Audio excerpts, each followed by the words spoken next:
الشیطان الرجیم بسم اللہ الرحمن الرحیم۔ حضرت امیر المومنین علی بن ابی طالب علیہ السلام کے فرامین پر مشتمل یہ چینل آپ کی خدمت میں امیر المومنین علیہ السلام کے فرامین نہج البلاغہ میں سے باب المختار میں سے پیش کرنے کی سعادت حاصل کر رہا ہے۔ اس دعا کے ساتھ کہ پروردگار عالم ہمیں امیر المومنین علیہ السلام کے فرامین کو سمجھنے اور ان پر عمل کرنے کی توفیق عطا فرمائے۔ اللہم صلی علی محمد و آل محمد۔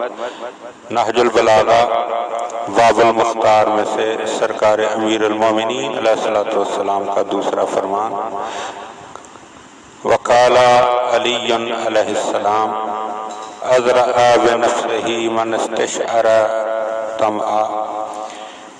آپ نے فرمایا کہ جس نے لالچ کو اپنا شعار بنا لیا اس نے اپنے آپ کو حقیر کر دیا۔ وَرَضِيَ بِالذُّلِّ مَنْ كَشَفَ عَنْ ذُرِّهِ، اور جس نے اپنی بدحالی کا پردہ لوگوں کے سامنے کھول دیا وہ اپنی خوشی سے ذلیل ہونے کے لیے تیار ہو گیا۔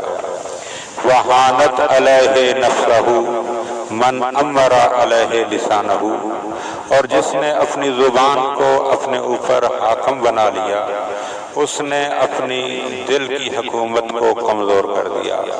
امیر المومنین علیہ السلام کا یہ فرمان ہمیں بہت کچھ سوچنے پر مجبور کر رہا ہے۔ اس ترجمے کو سنیے اور پھر غور کیجئے کہ انسان اپنی زبان پر کنٹرول نہ کر کے کہاں پہنچ جاتا ہے، اپنے رازوں کو دوسروں کے سامنے عیاں کر کے کتنی ذلت میں پڑ جاتا ہے، اور لالچ کر کے انسان ذلت کی کن گہرائیوں میں گر جاتا ہے۔